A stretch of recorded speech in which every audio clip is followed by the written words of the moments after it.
Bienvenidos al lugar donde los nerds se reúnen a hablar de sus temas favoritos y no tan favoritos, extraños y extraordinarios, a explorar mundos alternos, multiversos y galaxias muy lejanas. Todo de la mano de dos frikis que creen saberlo todo, pero no saben nada. Quédense, les prometo que les va a encantar.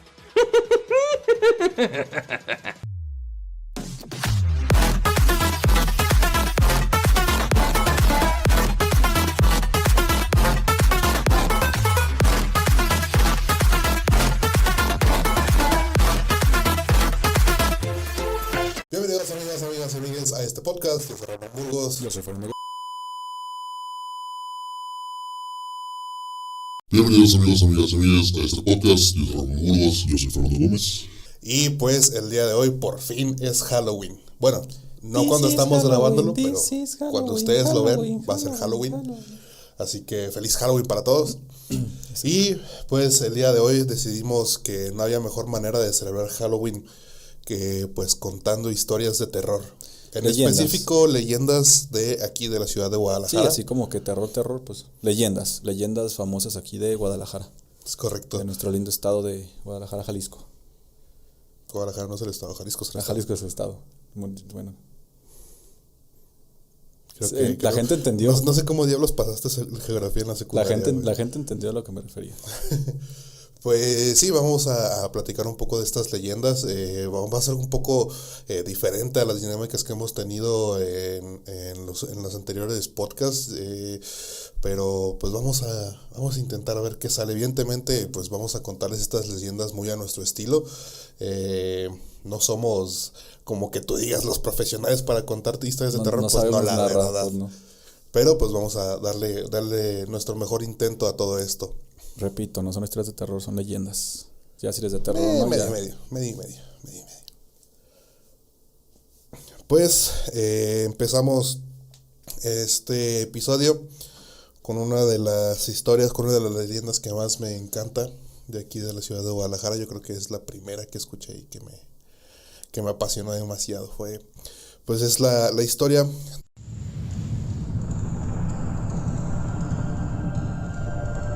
La Casa de los Perros. En el centro histórico de Guadalajara existe un edificio que actualmente sirve como museo del periodismo y de las artes gráficas.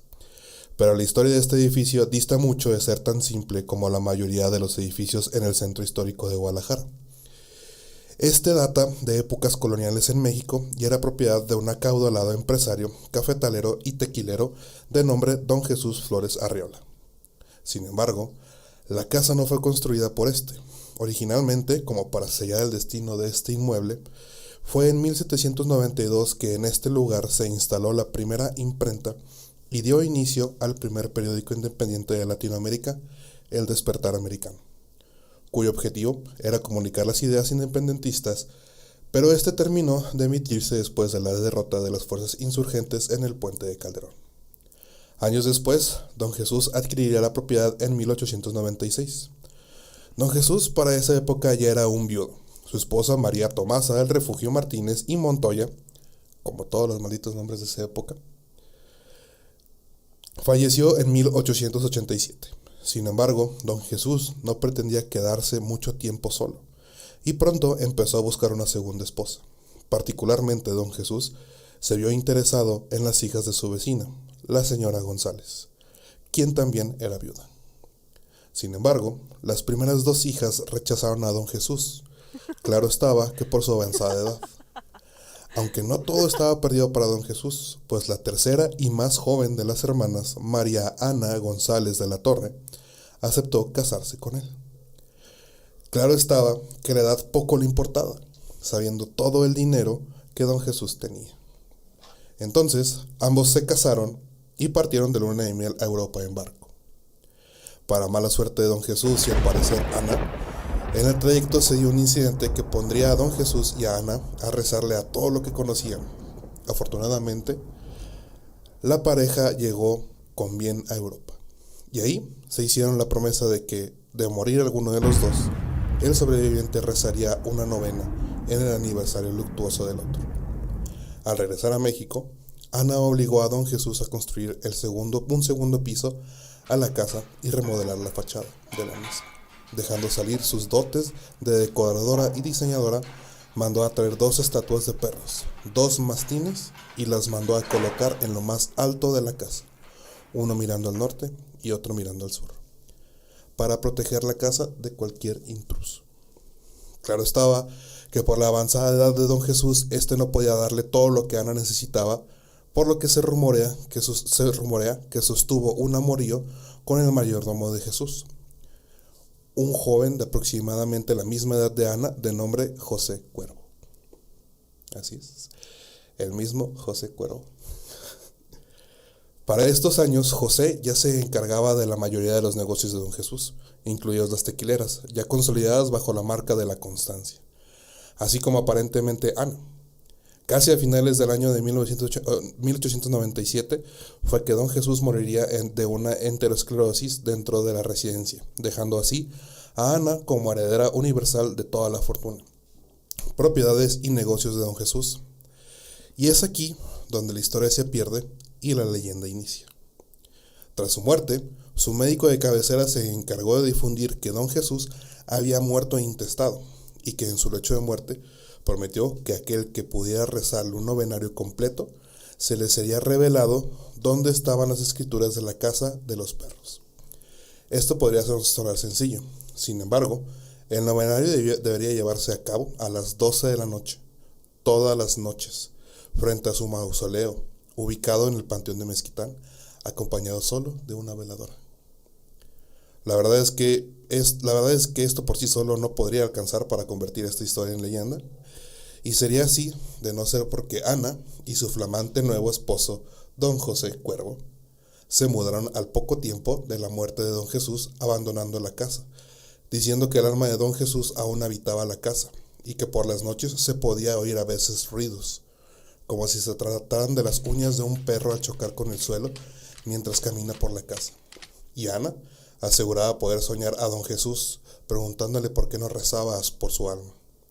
A partir de ahí, la casa fue abandonada y pareciera que nadie quería quedarse más de una noche en el lugar. Permaneció sola hasta que el ayuntamiento de la ciudad adquirió el lugar y lo convirtió en un museo. Ahora bien, recordemos que Ana y don Jesús se prometieron rezar un novenario en cada aniversario luctuoso.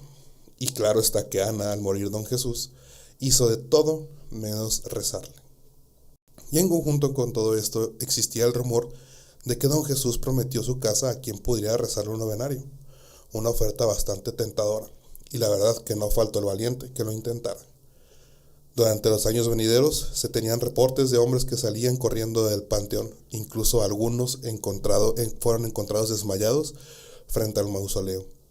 Estos reportaban que al llegar, según lo indicado por leyenda, acompañados solos por una vela encendida y un rosario a las 12 de la noche, si bien algunos decían no tener problemas para terminar el rosario, conforme pasaban las noches decían empezar a presenciar cosas extrañas. Primero sentía como si alguien los viera desde adentro del mausoleo, después decían ver sombras proyectarse en los ventanales, incluso llegaron a decir que oían golpes provenientes de las puertas. Sin embargo, lo que ya nadie podía soportar era cuando cerca de terminar el novenario empezaban a oír una voz que respondía a sus rezos. Primero, emanando del mausoleo, pero si lograban continuar, la voz ya no venía del mausoleo, sino detrás de ellos. Por su parte, la propia Casa de los Perros también tiene su parte en esta leyenda, y es que numerosas personas que pasean de noche por el centro histórico dicen reportar que en ocasiones las estatuas insignes de la fachada no se pueden observar, o que incluso han llegado a afirmar que cambian de lugar. Pero en 1987 se da una de las historias más contadas de esta casa. Una noche, 2 miembros de una banda, perseguidos por otros, decidieron entrar a la fuerza en la casa para refugiarse. Al poco tiempo de entrar, pudieron efectivamente escuchar como si unos perros corrieran por la casa, y poco después escucharon los gritos. Y al mirar por la ventana, observaron que quienes los perseguían huían de la casa. Al entrar más en la casa, se percataron cómo por todas partes había señas, como si durante mucho tiempo intentasen hacer rituales en la casa. Convencidos de que quien los perseguía podría aún estar afuera esperando a que salieran, decidieron huir por la azotea. Al llegar arriba y apoyarse en uno de los muros para salir, este cedió y colapsó, dejando ver cómo por dentro se veían varios huesos y dientes que parecían ser de perros. Ay, güey. Pues yo les voy a contar la historia de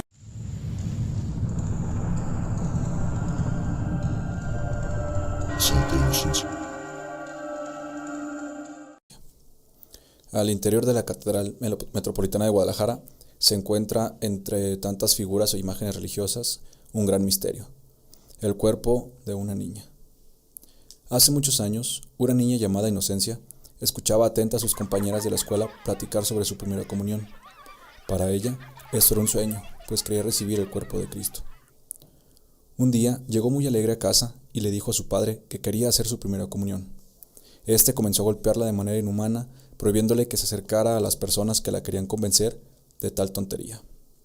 Inocencia, como la niña pequeña que era, corrió a su cuarto y se puso a llorar sobre su cama, tratando de entender el porqué de la negativa de su padre. Cómo le hacía falta el cálido abrazo de su difunta madre. Como cualquier otro día, Inocencia se despertó y se arregló para irse a la escuela. Al regresar, escuchó las oraciones y cantos infantiles que salían de la ventana abierta de una casa. Se acercó y comenzó a escuchar que estaban estudiando el catecismo. Se sentó en una piedra y apuntó y repitió los rezos. De ahí en adelante, siempre escondida, comenzó a estudiar y aprender lo que ahí decían. Un día, la monja que impartía el catecismo le extrañó escuchar rezos y cánticos fuera de lugar. Ella se sorprendió al encontrar a la niña hincada en el suelo haciendo oración. Conmovida, la monja invitó a Inocencia a que tomara las clases dentro de la casa. Al paso del tiempo, los infantes quedaron preparados para recibir la Eucaristía. Inocencia, que estaba indecisa sobre informar a su padre o no que recibiría el sacramento, le platicó a la monja la situación, a la cual ella le dijo: «Es mejor tener de aliado al bien que al mal». Llegando el gran día, varios niños vestidos de blanco y con vela en mano esperaban en la entrada de la catedral. Entre ellos, Inocencia, luciendo un vestido de encajes que la monja le había regalado. Por fin, Inocencia experimentó la sensación de recibir el cuerpo de Cristo. Llena de alegría, se dirigió a su casa para darle la noticia a su padre. Al no encontrarlo en la sala, se dirigió a la cocina y lo vio preparándose algo. Inocencia le dio la buena nueva y, agachando la cabeza, el padre se volteó velozmente y le clavó en el pecho un cuchillo. El señor huyó sin saberse su paradero, mientras los vecinos, alertados por los gritos que se escucharon, se reunieron alrededor del cuerpo de la niña. Desde entonces, su cuerpo se encuentra al interior de la Catedral de Guadalajara, al cual, a pesar de los años, no le deja de crecer el cabello y las uñas. Ay, güey. Sí, el cuerpo de la niña lo pueden encontrar en la Catedral de Guadalajara. Ahí se encuentra en una vitrina. ¿Qué pedo? Pues vamos a ver la siguiente leyenda.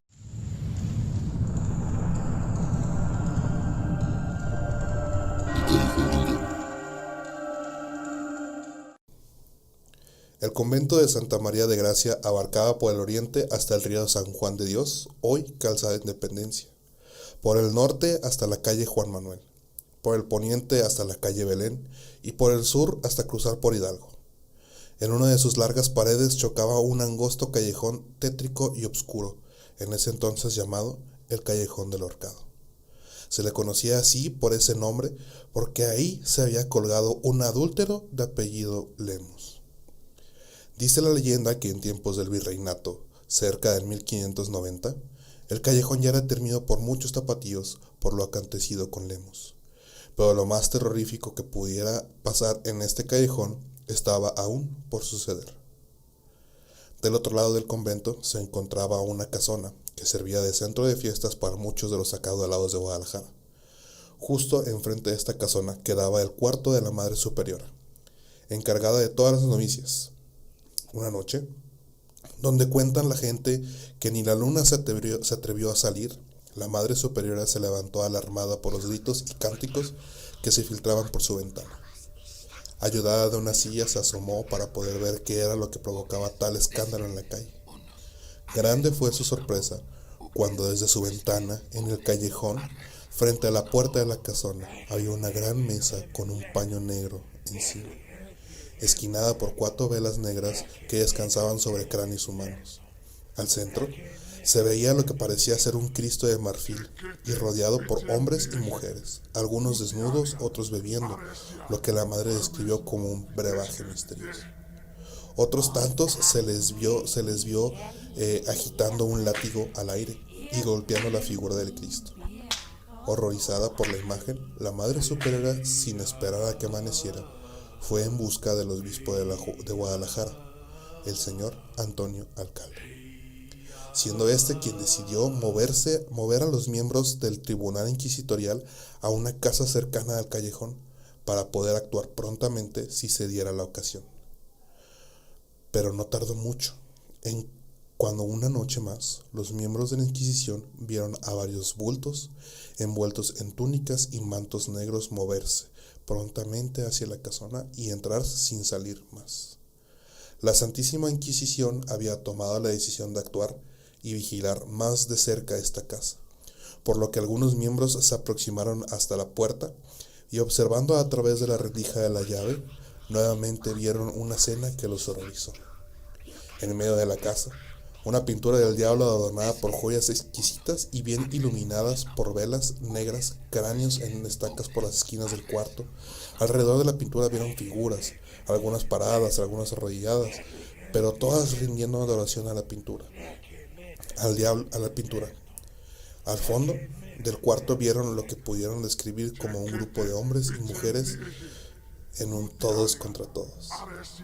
Espantados por la escena, alarmaron inmediatamente a las fuerzas de la Santa Inquisición que, al grito de «entréganse al rey», derribaron la puerta y desenvainaron sus espadas. La gente dentro de la casona hizo lo propio y una cruenta batalla se libró dentro de esta casa. Al poco tiempo, las fuerzas inquisidoras, siendo mayoría, ya habían matado, si no aprendido, a la mayoría de los adoradores de Satanás, llevándolos a la cárcel y luego enjuiciándolos por sus actos impuros desde ese día.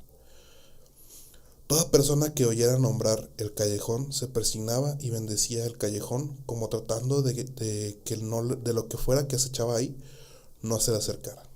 Y si su camino los llevara por ese callejón, siempre portaban agua bendita. Cuentan algunas personas que años después, otra noche sin luna, justo después del grito de medianoche del pregonero, se escuchó un grito que heló la sangre de todo aquel que lo pudo oír. A la mañana siguiente, un trabajador que se dirigía a su empleo notó un hombre tendido cerca de la reja que rodeaba la casona. Al intentar despertarlo, y cuando volvió en sí, sobresaltado contó su historia. Trasnochado, embriagado y en ámbito mujeriego, emprendí camino para buscar aventuras.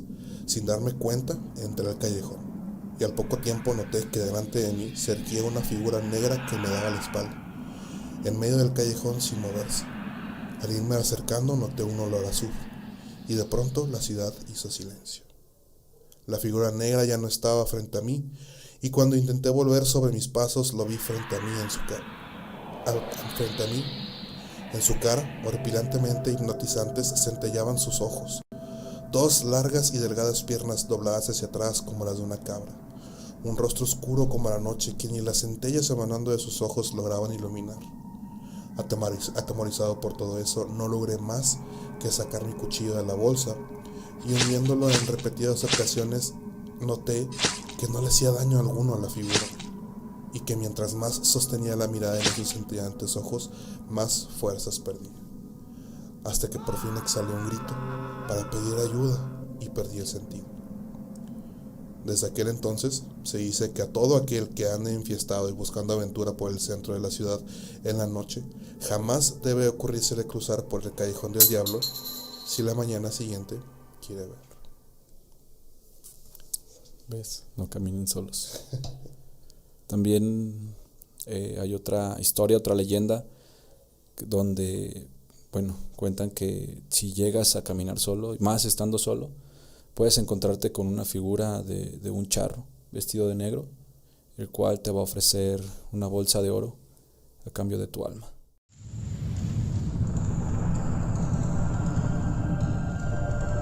El charro. El charro provenía de una familia humilde. Sus padres, aunque lo amaban, nunca pudieron cumplirle sus caprichos. Al charro siempre le gustó ir bien vestido, a veces incluso no comía durante días para ahorrarse unos pesos y con lo juntado poder completar para un buen sombrero. Sin embargo, estaba cansado de su inagotable pobreza. Por más que trabajaba, el dinero nunca le alcanzaba y tenía que andar todo el día con las manos llenas de tierra. Tiempo después, murieron sus padres. Al quedar solo, la miseria del charro aumentó considerablemente, por lo que tomó una decisión que cambiaría su vida: invocar al diablo para pedirle riqueza. No se sabe cómo lo consiguió, pero finalmente Lucifer apareció. Aquella entidad supo leer los ojos y el espíritu del hombre que lo había llamado, así que de inmediato le ofreció cantidades de dinero que ni siquiera en 2 vidas podría gastar. Lo único que pedía a cambio era su alma. El charro en ese entonces era altivo y valiente, así que la estrella de la mañana no había logrado asustarlo, y aceptó. Pasó el tiempo y poco a poco la juventud del charro comenzó a despedirse. De repente se dio cuenta de que estaba cansado de gastar sus riquezas en mujeres, apuestas, vino y costosos trajes. A la par, la sensación de una soledad le oprimía el pecho y apenas lo dejaba respirar. Nadie lo quería por lo que era, sino por las riquezas que poseía. El charro ya se había olvidado de aquel trato que lo maldijo. Por eso, cuando se le apareció el diablo para recordarle que la hora del cobro estaba cerca, se asustó como nunca. El terror invadió a nuestro protagonista hasta el último rincón de sus entrañas. Recordó su deuda y por cobardía comenzó a ocultarse. Mandó al personal de su hacienda a poner cruces por toda su propiedad y a construir una pequeña capilla.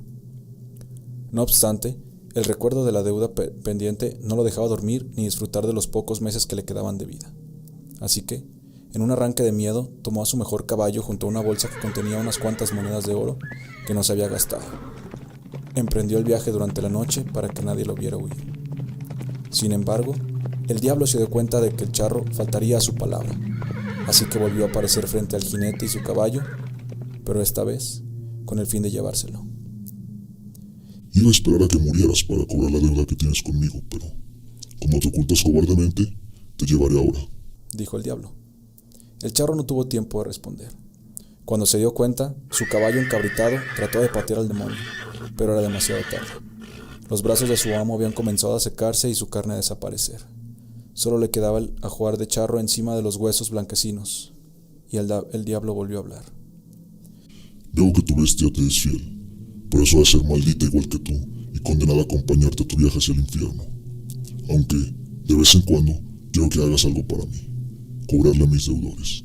Si haces bien tu trabajo, dejaré que el hombre que acepte esa bolsa con monedas de oro que traes tome tu lugar.